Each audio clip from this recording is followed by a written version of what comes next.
Welcome to my channel.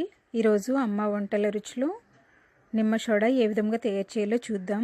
తయారు చేయడానికి కావలసిన పదార్థములు: నిమ్మకాయ చెక్క 1, నల్ల ఉప్పు పావు టీ స్పూన్, ఉప్పు తగినంత, soda 1/2 cup, ice cubes 1/2 cup. ముందుగా 1 గ్లాసులో నిమ్మరసం పిండుకోవాలి. 1 చెక్క నిమ్మరసం పిండుకోవాలి. తరువాత ఉప్పు,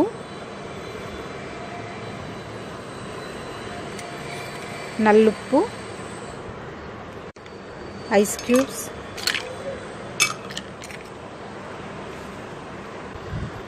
సోడా వేసుకుని కలుపుకోవాలి.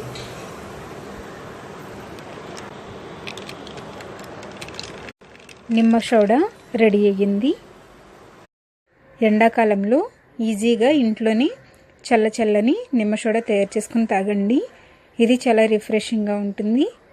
ఈ వీడియో మీకు నచ్చినట్లయితే లైక్ చేయండి, షేర్ చేయండి. మరిన్ని వంటల కోసం నా ఛానల్ని సబ్స్క్రైబ్ చేసుకోండి. Thank you for watching.